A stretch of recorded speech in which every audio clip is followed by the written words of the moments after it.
Welcome everyone to Heart Talk, coming to you live from Kota Kinabalu in Sabah in Malaysia. If this is the first time that you're joining us on Heart Talk Live, please press the bell. I want to hear it. It's Jingle Bells time, it's Christmas time, and I want to hear those bells go jingle because I love your company, and whichever part of the world you're from, welcome to Heart Talk Live. Now, today is a very special day because we have a special guest. Normally, I do a kind of an introduction, but today I want to go straight on because the topic of discussion is key at this particular time. When there's a crisis of living, there's crisis all over the world. We're talking about inflation and prices and all sorts of disruption going on. There's one word that is very evasive to all of us, and then that's the word retirement. So, my guest today comes from the Belgian gardens of Queensland, Australia. She is exciting, she's refreshing, she's cool, and when she laughs, it's as if you've had an intravenous dose of dopamine that gets you on a high.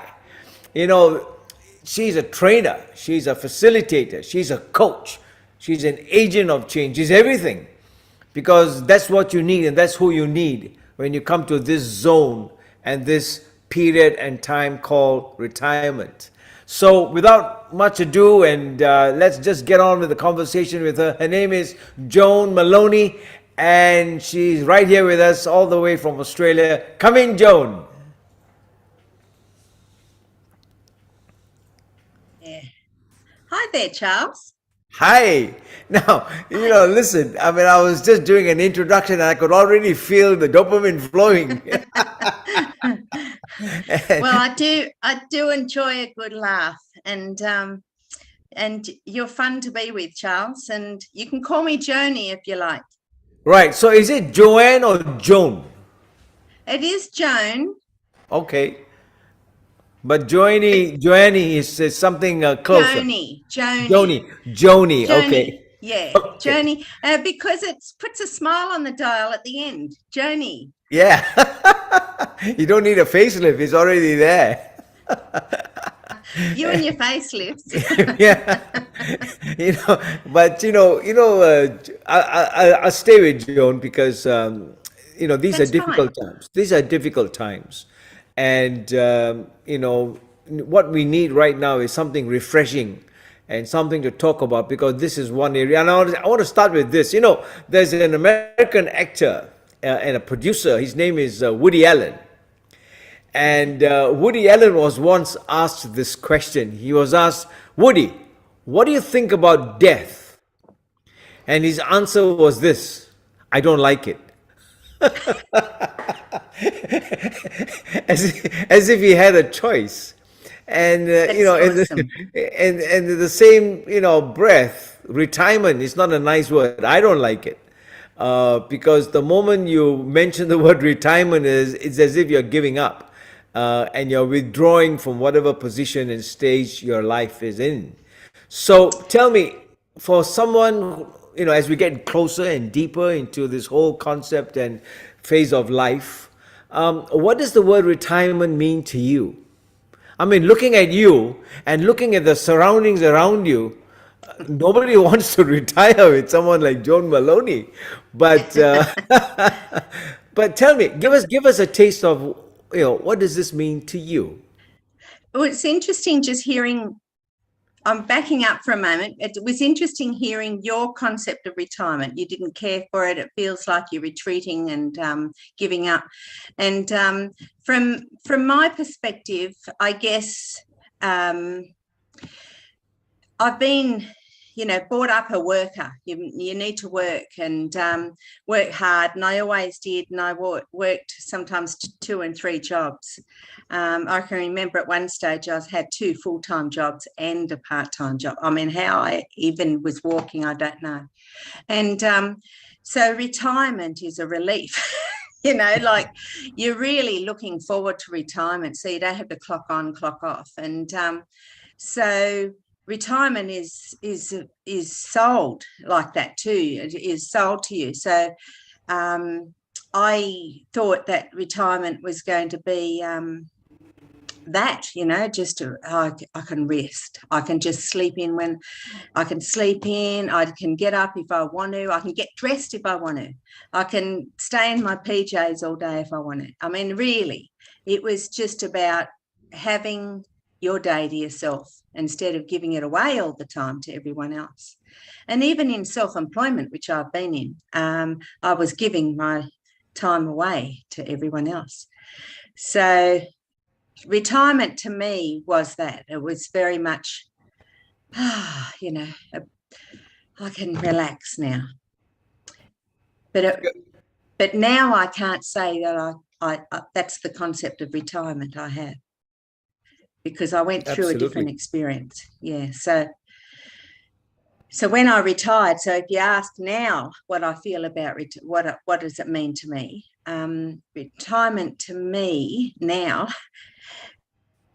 if I draw on my experience, the first few years of retirement I was wondering, what the hell do I do?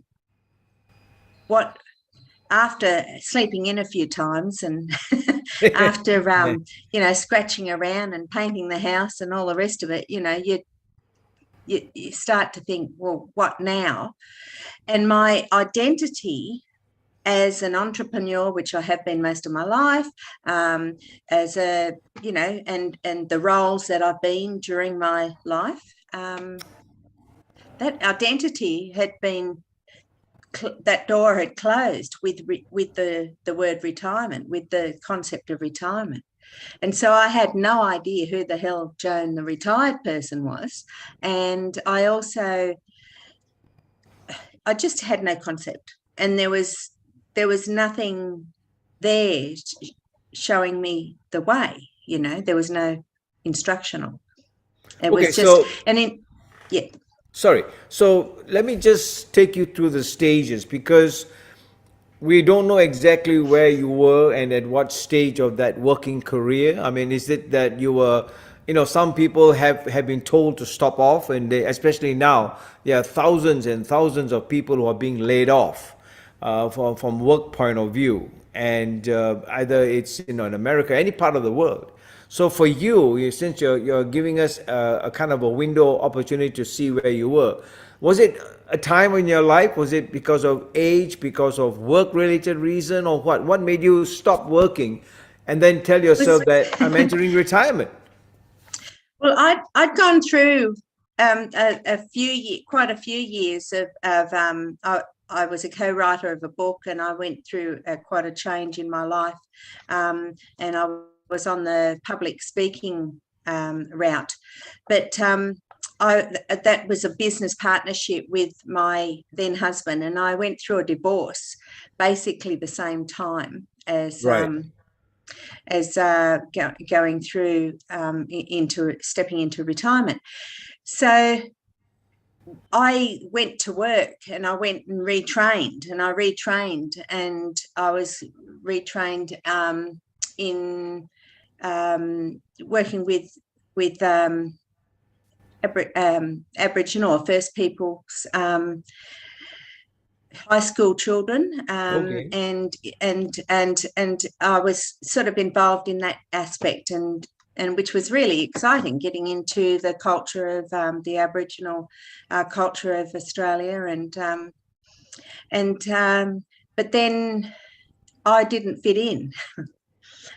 I didn't fit in with that because everyone else was Aboriginal, and so I'm pretty white and blonde, and just didn't fit in quite. And so, but you gave yourself a chance. I mean, you gave yourself that opportunity, because that's the key. I mean, that is what I'm trying to really hit at, was that you didn't do a homework and find out what the pros and cons and all that, but you just went in. And I think a lot of people are standing on the bridge, and then I talk about this transition zone, where you're kind of like ended up in one part of your life, which is the ending, and then you enter this neutral zone. So you are there, you went in, you tried, you didn't fit, and then what happened? I was then sort of retired. There's a few words for it. Yeah, I And know. so I became retired overnight. And that's when I took the opportunity just to go and breathe with a bit of a relief, not having to step up all the time and catch up and have a bit of me time and walk along the beach and not be worried that it's going to be late anywhere. And it was really nice opportunity. But it was funny because as soon as I went into that stage, my health hit me at the same time, which is often the case. You hear of people, they retire and they get sick straight away. You don't have time when you're working to get sick. And so I actually end up going through 3 operations in 1 year.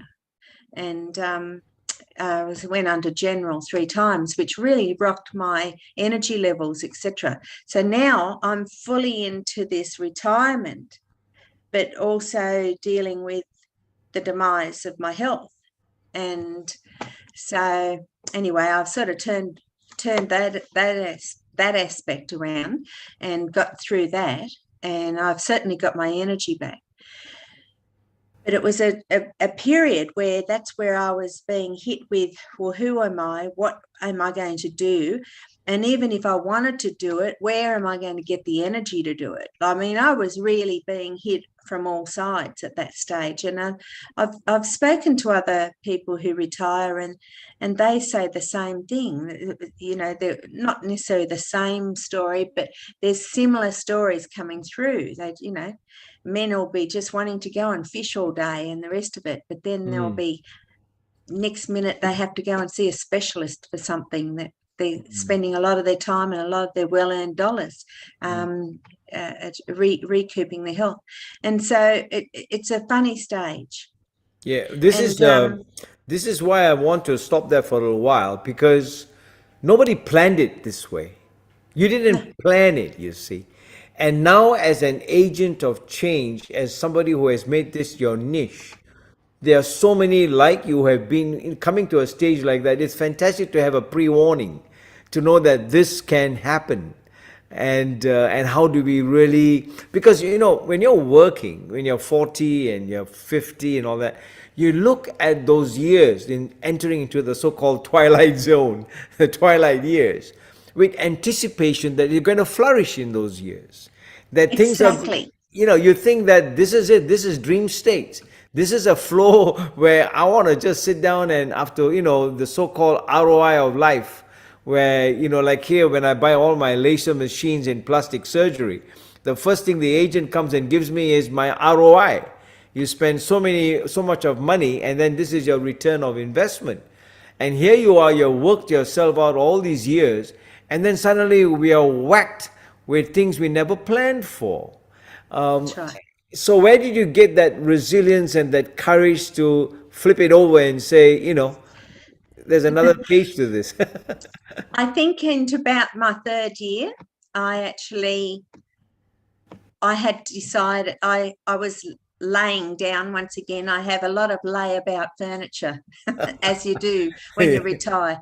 And so if it wasn't the sun lounge, it was the nana nap in the afternoon, or it was the lounge through the day. And I actually was sort of lying there and looking at nature. I'm in a blessed spot to see a lot of nature here.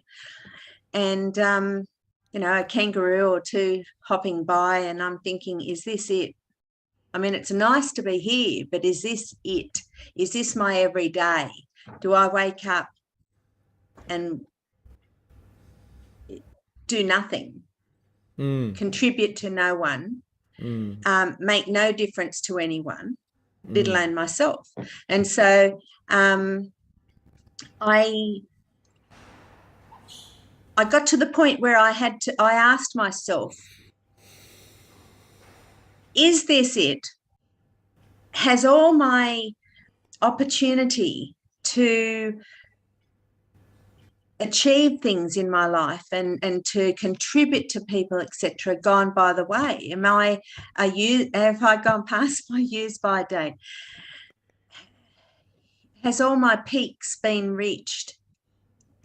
And I thought, well, that's not the Joni I know. That's not the person I know. And I'm asking myself this, but my energy level was really low, and I'm thinking, well, I'd like to do something, and I know what'll bring back my energy.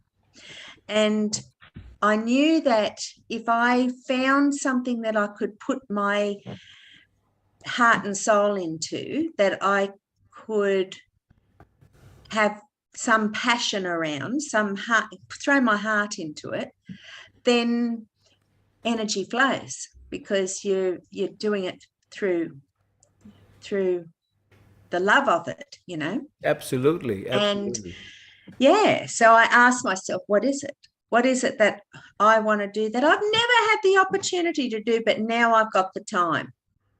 Right. This is interesting, because this is it's like turning a page, and there are many who reach that particular chapter and don't want to turn the page for fear.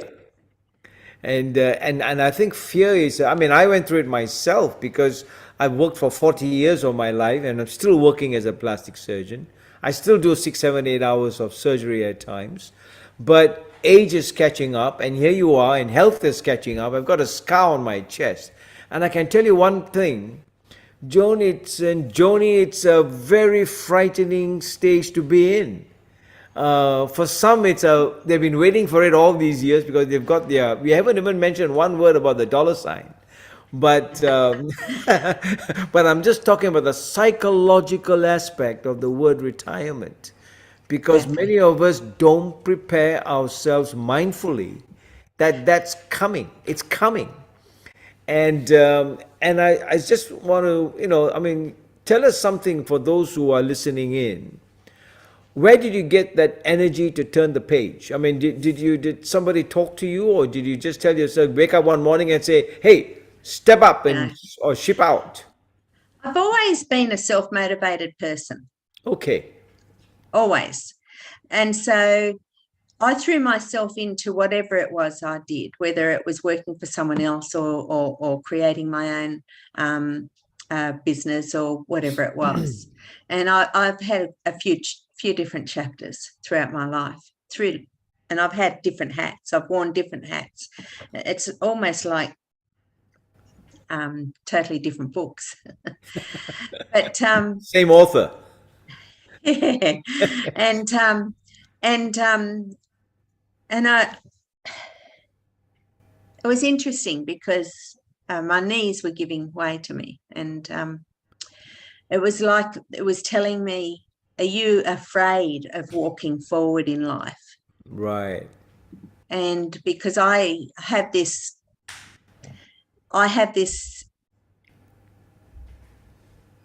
belief that all disease and disorder is actually got some sort of emotional attachment to it. There's some sort of connection to it. And I don't know how you feel about that, Charles, but I actually, I feel that there's something there that you're creating, right? And one knee went, and then the other one. So that's why the two of the 3 operations that I had was knees. And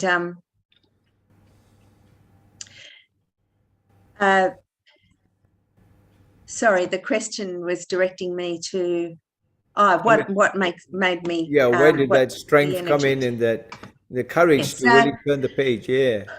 Well, I've been an achiever all my life. I've always been an achiever.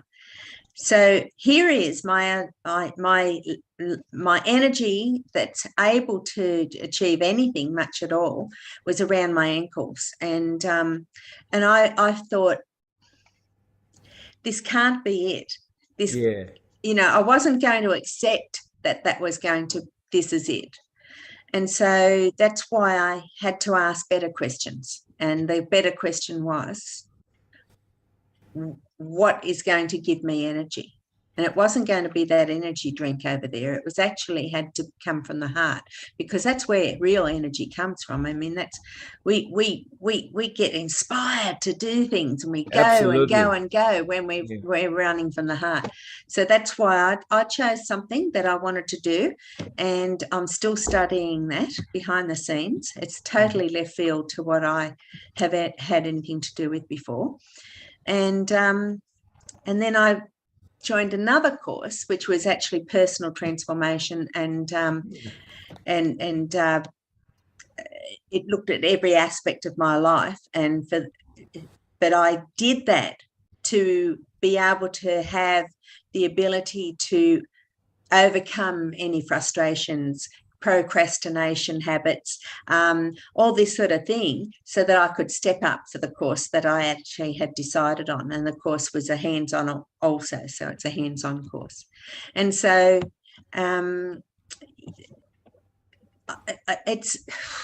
you couldn't hold me down. Once I got started, I mean, there you go, can't just go, oh, I don't want to do it. I don't want to do that today. No, I've paid for it, and I had to step up and get in on the calls and did that. And I just got into study mode. So I just did that, and it was phenomenal. Wow. Absolutely phenomenal. This is really pointed to listen to, because what you're trying to do now. Let's say you're trying to create a tapestry of life. You're designing life for somebody, and how does one now, if you're looking back, because you've got the pages and Yes. you've got the sheets, and you know how you have orchestrated yourself into a position now where you can be of such value to people who are coming into this phase. Now, so if I were to give you a piece of paper and tell you, design and how can I discover the most flourishing, best years of my life? And Yes. I'm at the age of, let's say, 40. Because the way retirement now is, the moment, I tell you something off the bat. I was talking to somebody and I said, I want to go to South Africa, like my bucket list. And I Yes. want to sit down there and have a lion walk past me and a giraffe come to my face. And I want to see Cape Town. I love music. I love dancing. I love all that kind of stuff. And the person, I've got the animal print for you today. well, there you go. I got the feel. I just got the feel of it. And this person on the other line immediately said, oh, what about your retirement funds and planning? You see, this whole concept of retirement under the umbrella of savings and money, that mindset is something I'm going to take you to. So right now, how would one, as a change agent, as a transformation coach, as somebody who's helping retirees, design what we should do in order to enjoy those flourishing years to the best? Okay. First of all, take out the word should out of the vocabulary. So take out the word should, okay? Yep, should. Uh-huh. No one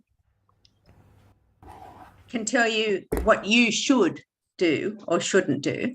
And also you really need to question why you're saying I should do this. By whose standards? By the comparison of what? In context of what? And who came up with that belief? So I take the word should out if you can. Secondly, if you're wanting to approach retirement solely on finances, then all your hard-earned money is actually put into things, other investments and things like that, where you still can't enjoy your money. Right. So yeah, it's all tied up. It's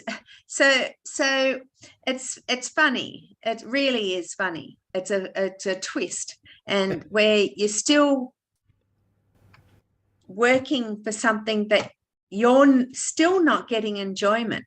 And so I'm not going to go there on what one should or should not do when it comes to their finances, because, Sure. you know, I still have to work out my own, let alone try to be an expert for someone else. And a lot of experts out there, and I do apologize if I'm offending anyone, but you know, financial advisors and things like that are often, I'm not saying you are, but often are working with an agenda, Right. right? So they're Right. trying to sell you into shares or sell you into, you know, something that someone's employed them to do. So it's not necessarily, you know, a broker, you know, like a broker looks at, this is the opportunities. Yeah. But but advisors can tell you, you know, how it's going to affect you, taxes and blah blah blah, all that sort of stuff. Yeah. And they can work out how much you need to. So I would. I mean, right now we are talking about this whole concept of retirement outside of finance. Okay, so we leave that part out Thank of you. it. We'll leave that one to. We leave that out because leave that over there, yeah, because really, retirement now. So your question was how should or how could someone look at planning for retirement?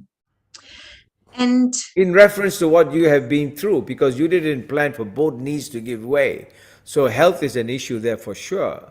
But at the same time, the psychological aspects of it, because we all have a dream state. We all have this idea that what we want to do. I've spent the last 2 years in a room because I've been working and I never knew what mindfulness was all about. And it was the best time of my life, even though I was alone writing it all up. But, you know, I was flowing on dopamine. you were obviously doing something in that room that you're really enjoying. So that's why you've got the dopamine. And it doesn't matter. I mean, I've been in my office, which is actually overlooking a beautiful beach and the rest of it. So it still brings nature in, but I've been on this learning trajectory, doing something and learning something that I love and want to know more about. And I know that I'll be able to, and I am now, influencing and contributing to people's lives and Wonderful. to be able to make these transitions. So getting back to the question, someone my age, exactly my age, died this morning. I was given a phone call this morning, and I spoke to this person yesterday, and he said he was he will be able to take on a particular project. Yes, call me on the 15th of January. I'm feeling much better. I'll be able to actually take that project on. And this morning he's dead. So we don't know how long, etc. And so take away the finances of things. If we cannot, in our retirement, get to do things that we want to do and that we're excited about doing and that we have always dreamt of doing, then when? Yeah, absolutely. When? Absolutely. So why wait? Why wait? So if you want to go to Africa and you talk about it being a bucket list, get working on the bucket list, because we don't know. I keep changing the buckets. and that's fine. That's fine. But, you know, get something off it. I can remember when I turned 50 and my son said to me, what do you want for your 50th birthday present? And I said, I am going to take the whole year and make experiences. And I remember that year like nothing, you know, it was fantastic. Whereas I don't remember little things. for gifts. Yeah. I remember the experiences, and I learned to scuba dive that year. I went to Mauritius and scuba dived in Mauritius 5 days in a row. It was awesome. The dives that I did in Mauritius, it was like diving into a Dr. Seuss book, underwater. It was brilliant. Yeah, I can imagine. Oh, it was just awesome. And I remember also my son wanted to take me, he decided to take me across the Great Ocean Road on a motorbike. And the Great Ocean Road is on the southern end of Australia. It's in the Australian Bight. Yeah, right. And so he just bought himself a nice motorbike, and it was a brand new Honda Blackbird or something. And I thought he was going to take me on the bike, but no, he had other ideas that I was going to ride my bike and go across. And I used to be a bike rider, but it was a long, some time before that I'd stopped riding. And that year he just paid for a refresher course for me, and we went on this lovely trip. And you don't need a lot of time to do it, but we took our time to do it and really experienced it, and had a fantastic time. These are micro moments of joy. It is, and I remember. I mean, these are moments of, talking about moments, talking about mindful living. One of the ROIs, the returns of investment, the big R which I found in my own life over the last 2 years was returning home to oneself. You have all the time been living as if you're living outside your home, working for others around you. And suddenly when you come to this space of life, and just like as if you're returning home, and until you're at rest with yourself, you'll never be at peace. It'll always be a restless wanderer. And so I'm beginning to see that the first return of investment are in the retirement phase would be to come back home. Because like you said, the guy was talking to you yesterday, and today he's, with his God. He's passed. So, and yeah. So coming back to your profession now, because you are an agent of change, you're an agent of hope for those who have lost their sense of identity. Why is it that in this moment where we're entering to a phase which is supposed to be really blissful and pleasurable and a time of ecstasy, where, there's so much of loneliness, people are alone, the divorce rates are so high, people turn to drugs, all sorts of things happen in this period called transition. And a lot of those drugs are actually prescription. It seems to happen around about that stage. Yeah. You said it. You took it off the page. The pill box gets bigger.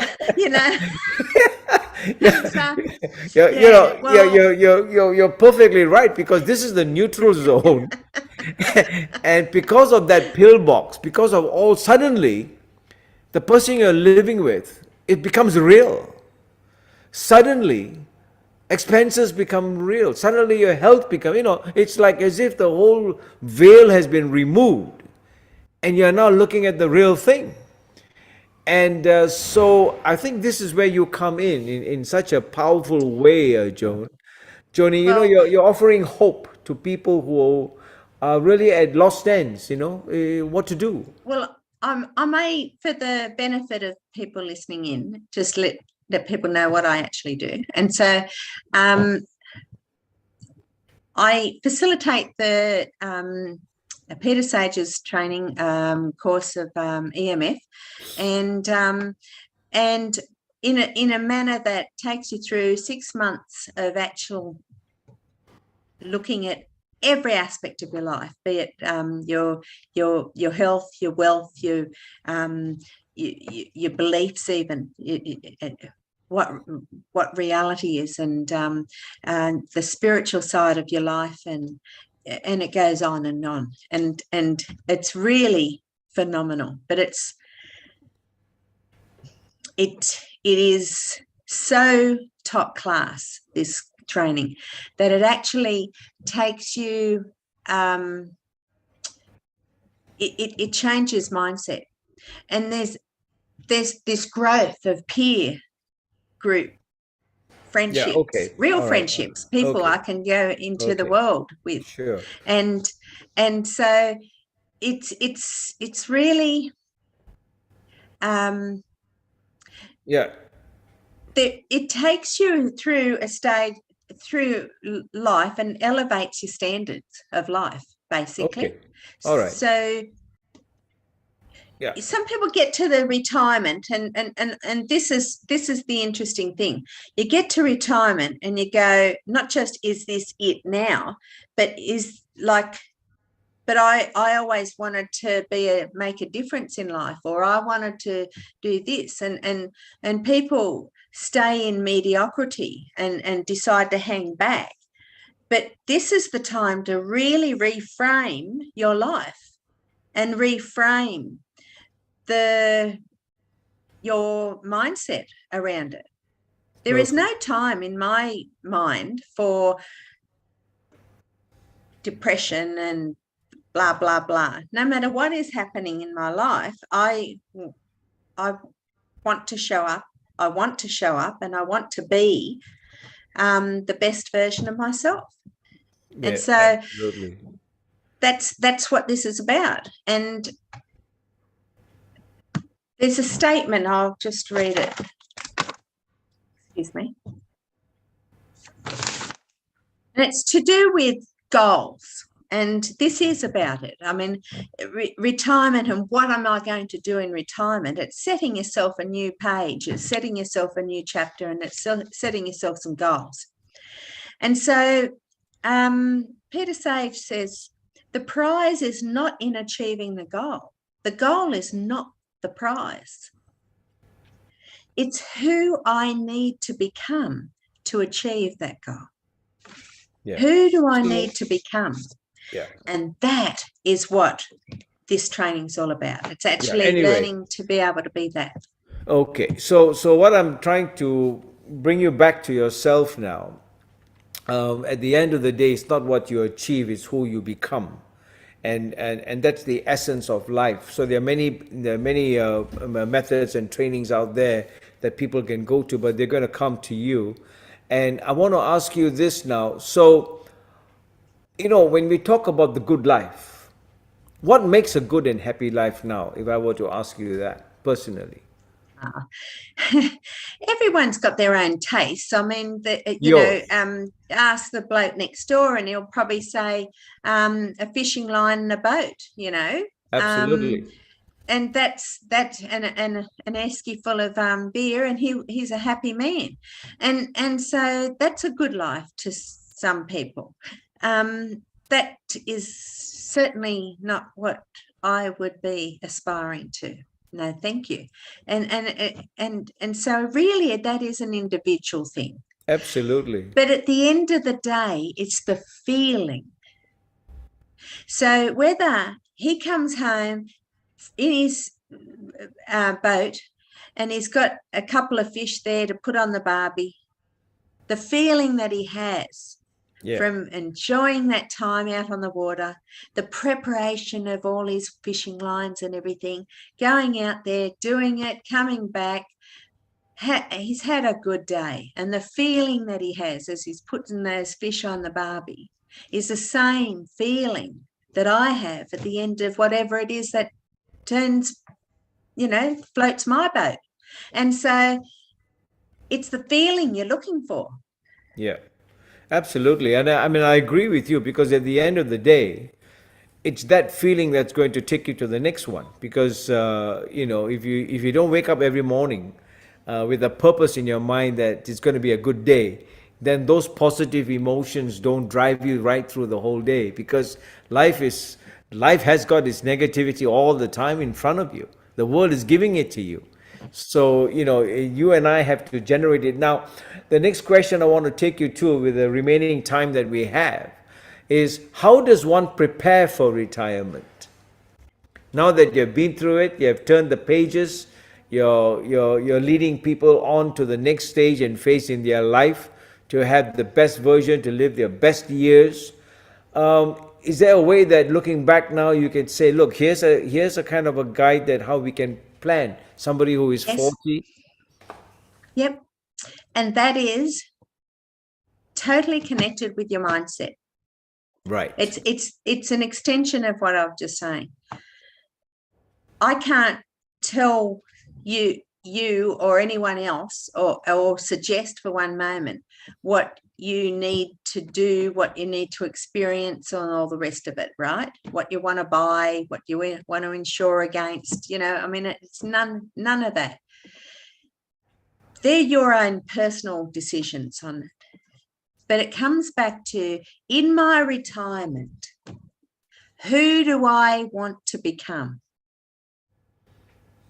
Who is this person going to be? Because I can tell you, the person that I was when I was back in my teens, I was an athlete, I was a this, I was that, I was actually, Miss Beach Girl, all these sort of things, Yeah, right? I know. I can. Yeah. And then there was, another phase, and I was, there's so many hats that I had throughout my life. But in your retirement, or in my retirement, who is the person I want to become, so that I can experience that era, that period of my life as that. Otherwise, when?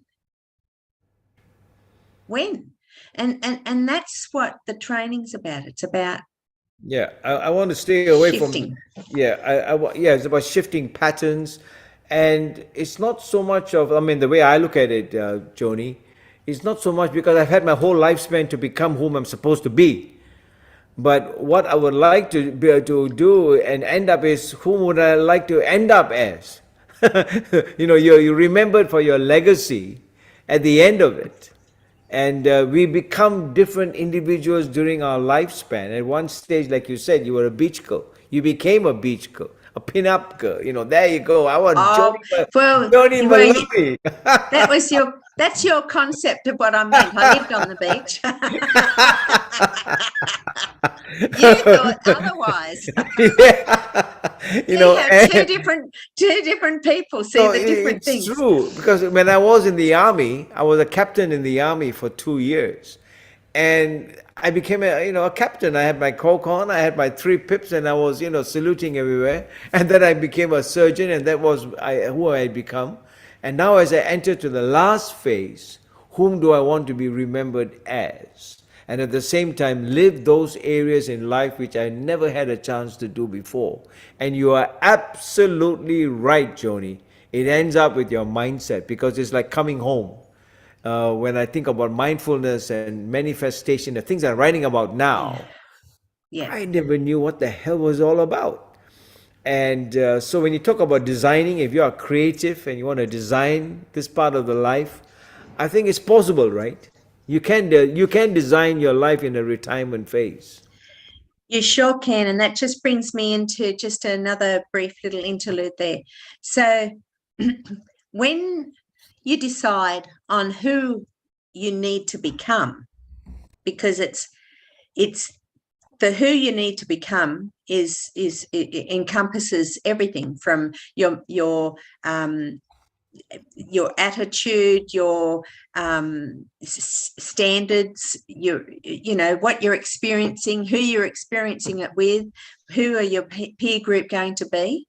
Are they going to be those bums over there on the lounge that are still watching TV, or are you, etc.? So basically, when you've decided who you need to become, then you need to get there. So that's where the mind shift is, and that's where the frustrations can come in. And frustration is very interesting, because often we give up. It's too hard. It's I can't do it, blah blah blah. And that's where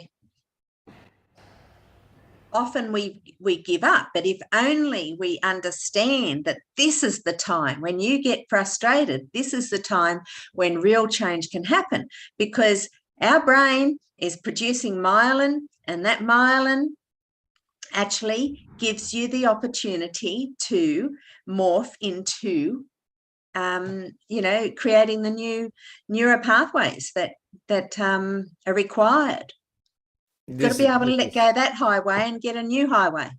Absolutely. This is beautiful because, with the advance of science today, I always end up, in my conversations when I'm talking to people about life and lifestyle and all that, is about Robert Boyle. Robert Boyle was the father of chemistry. And, he was one of the first principals in the Royal College of Physicians. And he wrote, this is way back 350 years ago, Joni, and he wrote a 20-point wish list, all right, what science should do 350 years on. And the top two, the number one was the prolongation of life, and the second one was the recovery of youth. And so today, because of the advancement of science, we are living longer. Longevity is something that is really so real. People are living longer. We are able to enjoy our lifespan longer.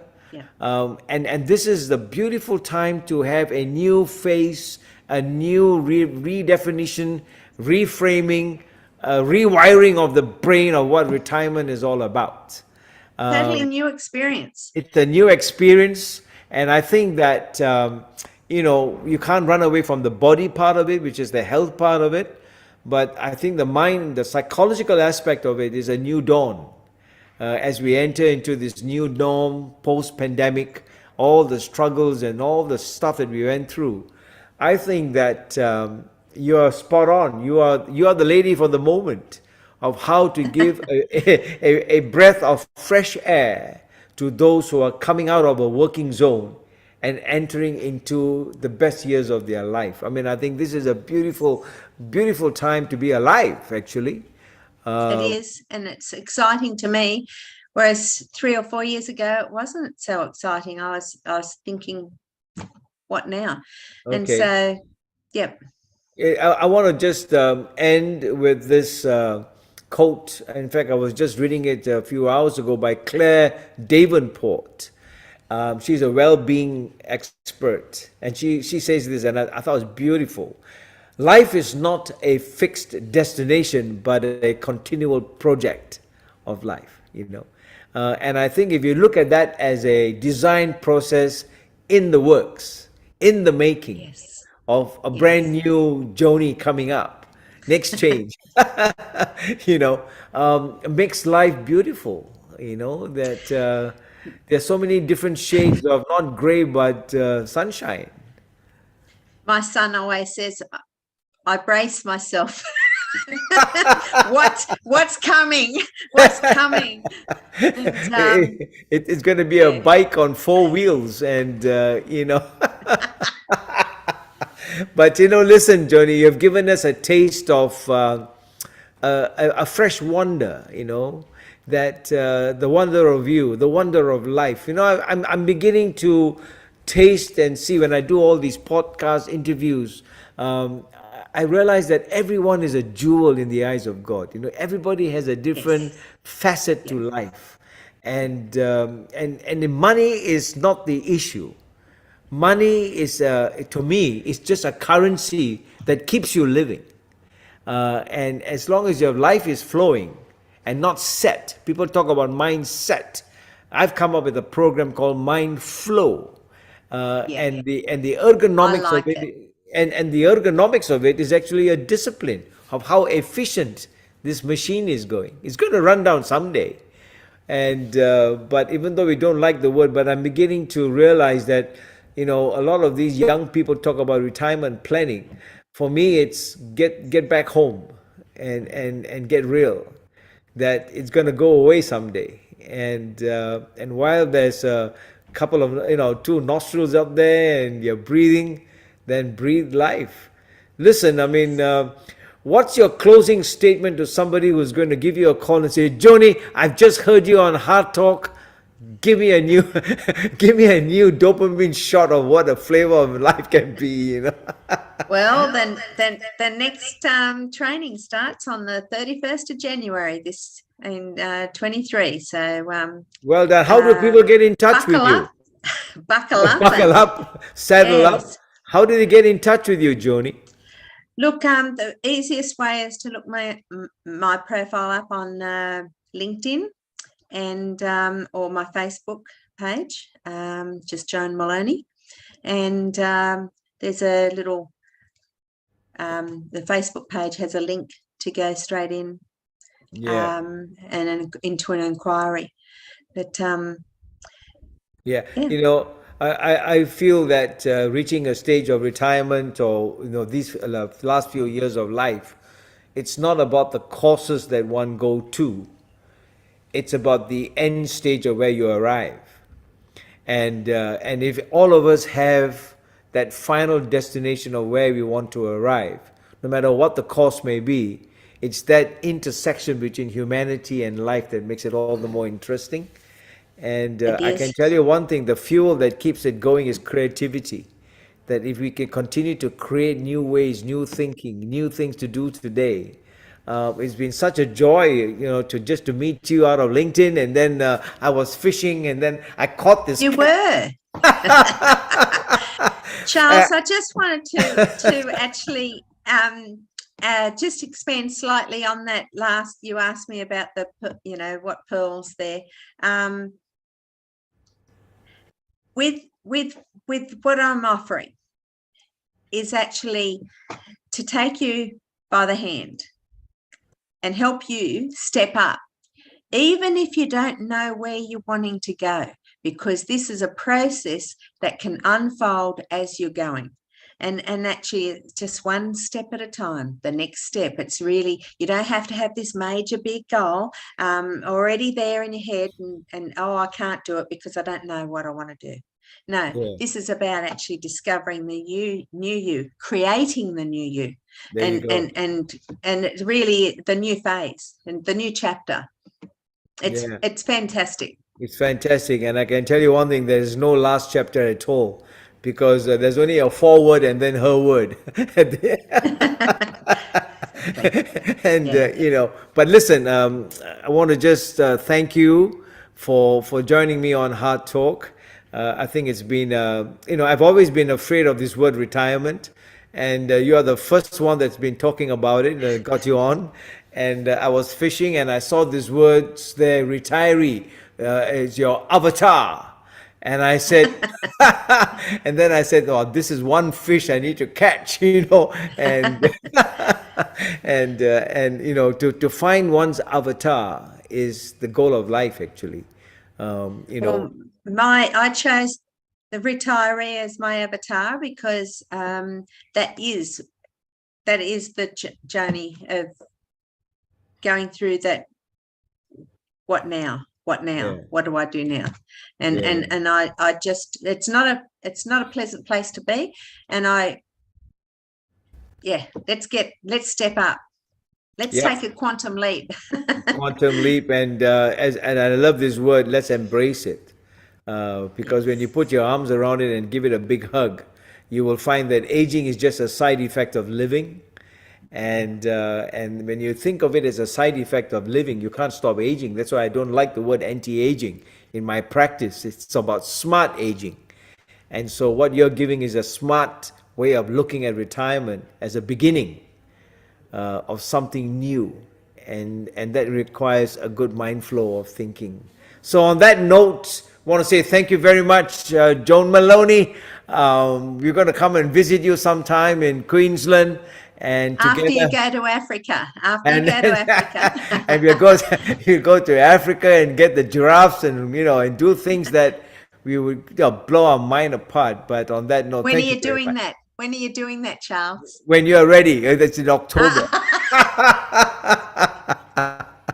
You're funny. When you're ready, we'll do it. And like anything in life, just do it. So on that note, I want to say thank you very much from all of us here, from Mary and Heidi, our producers. Once again, it's lovely to have you with us. And there is no age when it comes to retirement. It's just a beginning. And so I want to just thank you once again. And so for all of those of you who have just joined us, it's lunchtime here in Malaysia. And you can have this all recorded. It's on Heart Talk with Dr. Charles Lee. Want to welcome you. You know how to connect with Joan Molony. She's on LinkedIn. You just have to put the line out and you would have caught her right there. She's unmistakable. And from all of us here, thank you, and we'll talk again. Thank you, Charles.